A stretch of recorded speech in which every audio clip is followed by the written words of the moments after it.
Shalom Bapak Ibu Saudara sekalian, puji Tuhan kita berjumpa kembali pada pagi hari ini. Dan mari kita berdoa bersama-sama.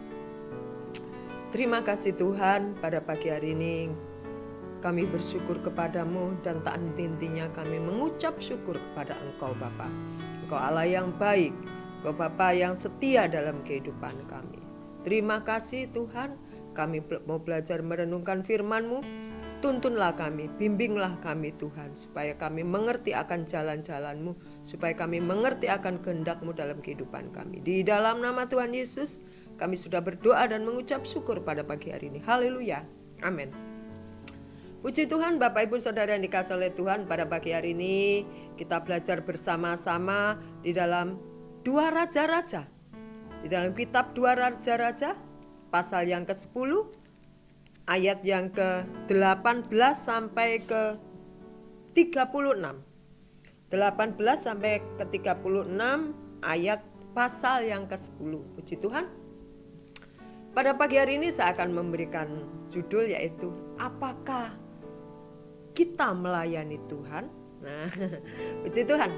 Bapak Ibu Saudara yang dikasihi oleh Tuhan, kalau kita membaca di dalam pasal yang ke-10 atau pasal-pasal selanjutnya di dalam kitab Raja-Raja ini, tentu kita akan bisa melihat bagaimana sepak terjang dari Raja Ahab ini. Raja yang begitu menyembah Baal beserta istrinya Isabel ini. Di dalam ayat yang ke-18 dikatakan begini firman Tuhan Bapak Ibu. Kemudian Yehu mengumpulkan seluruh rakyat lalu berkata kepada mereka, adapun Ahab masih kurang beribadah kepada Baal, tetapi Yehu mau lebih hebat beribadah kepadanya.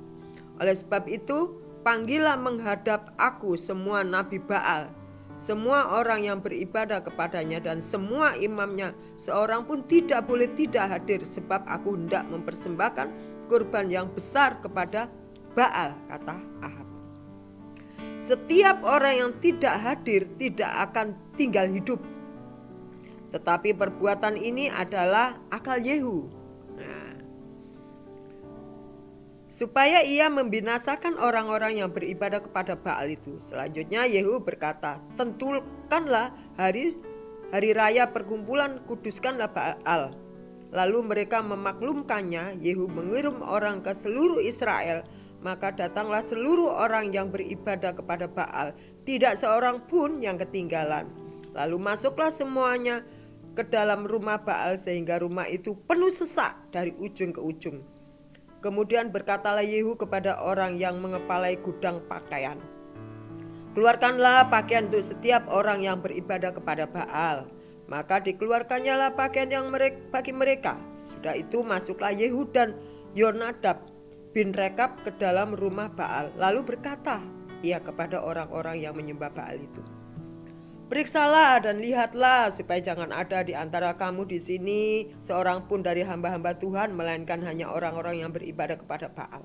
Lalu masuklah mereka untuk mempersembahkan kurban sembelihan dan kurban bakaran. Adapun Yehu telah menempatkan 80 orang di luar dan telah berkata, siapa yang membiarkan lolos seorang pun dari orang-orang yang kuserahkan ke dalam tanganmu, nyawamulah gantinya nyawa orang itu.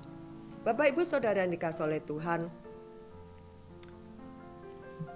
kita semua pelayan Tuhan. Apapun bentuknya kita pelayan Tuhan. Kita sering melayani Tuhan sebagai guru sekolah minggu, sebagai aser, sebagai MC, sebagai tim musik, tim multimedia, tim kameramen termasuk multimedia, kaum wanita, ya. Setiap kita adalah pelayanan di gereja. Kadang-kadang kita ini pelayanan sudah mati-matian, sudah seluruhnya kita berikan, tetapi masih ada saja orang mencibir kita, ya. Ada juga orang yang memojokkan kita, menyikut kita, ya. Menyindir kita, mengata-ngatain kita, sehingga kadang kala kita ini menjadi kesal. Aku ini melayani Tuhan, tapi kok kamu perlakukan begitu, ya? Dan Tuhan izinkan itu terjadi dalam kehidupan seorang pelayan atau seorang pengerja atau full timer atau siapapun yang melayani Tuhan. Apanya yang salah Bapak Ibu Saudara sekalian? Kita akan belajar bersama-sama terhadap Yehu. Tadi dikatakan bahwa Ahab mau mempersembahkan kurban ke Baal. Ya. Lalu dikumpulkanlah orang-orang itu. Yehu pura-puranya, ayo ibadah ke Baal. Jangan sampai ketinggalan loh kamu. Ya, pakai baju yang bagus. Tetapi sesungguhnya Yehu ini mempunyai siasat. Dia akan dikatakan di sini setelah Yehu selesai mempersembahkan kurban bakaran, berkatalah ia kepada bentara-bentara dan kepada perwira-perwira, masuklah, bunuhlah mereka, seorang pun tidak boleh lolos. Maka dibunuhlah mereka dengan mata pedang, lalu mayatnya dibuang. Kemudian masuklah bentara-bentara dan perwira-perwira itu ke gedung rumah Baal. Mereka mengeluarkan tiang berhala. Rumah Baal itu lalu dibakar. Yang dilakukan Yehu baik, ya, yaitu menghancurkan semua Baal-Baalnya Ahab. Tetapi kita akan belajar lebih lanjut Bapak Ibu. Ayat yang ke-29 dikatakan begini, hanya Yehu tidak menjauh dari dosa-dosa Yerobeam bin Nebat. Nah loh, ya, di sisi lain dia menghancurkan Baal-Baal, tetapi ada yang ketinggalan dari Yehu, ya, yang mengakibatkan orang Israel berdosa pula. Dosa apa itu? Yakni dosa penyembahan anak-anak lembu emas yang di Betel dan yang di Dan. Ternyata Yehu ini melayani Tuhan, menghancurkan semua Baal, tetapi dia juga gak sadar bahwa dia juga melakukan suatu kesalahan. Dia masih menyembah patung lembu emas. Wah, ini sangat luar biasa. Ayat 30, berfirmanlah Tuhan kepada Yehu, oleh karena engkau telah berbuat baik dengan melakukan apa yang benar di mataku, kata Tuhan, dan telah berbuat kepada keluarga Ahab tepat seperti yang dikehendaki hatiku, kata Tuhan, maka anak-anakmu akan duduk di atas tata Israel sampai keturunanmu yang keempat. Janji Tuhan. Tetapi, nah kata Tuhan, tetapi Yehu tidak tetap hidup menurut hukum Tuhan Allah Israel. Dengan segenap hatinya ia tidak menjauh dari dosa-dosa Yerobeam yang mengakibatkan orang Israel berdosa. Pada zaman itu mulailah Tuhan menggunting daerah Israel, sebab Hazael mengalahkan mereka di seluruh daerah Israel di sebelah timur sungai Yordan dengan merebut seluruh tanah Gilead, tanah orang Gad, orang Ruben dan orang Manase, mulai dari Aror yang di tepi sungai Arnon, baik Gilead maupun Basan. Bapak Ibu Saudara yang dikasihi oleh Tuhan, yang kita petik pada pagi hari ini adalah jangan sampai di antara kita melayani Tuhan, kita menjadi alatnya Tuhan, kita dipakai Tuhan, tetapi kita gagal untuk melayani Tuhan. Nah, kok bisa? Ya, kita bekerja untuk Tuhan, tapi kita tidak membiarkan Tuhan bekerja menurut kehendak-Nya. Amin Bapak Ibu. Kita bekerja untuk Tuhan. Sampai capek kita bekerja.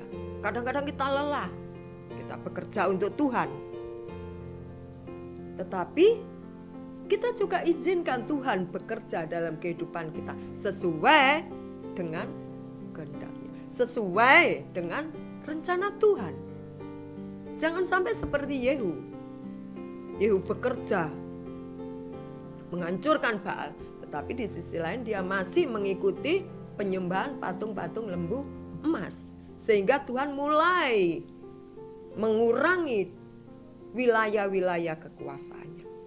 Bapak Ibu Saudara sekalian yang dikasihi oleh Tuhan, pada pagi hari ini yang kita pelajari bersama-sama adalah kita sibuk bekerja untuk Tuhan. Sana sini sono, dari pagi sampai sore, dari pagi sampai malam.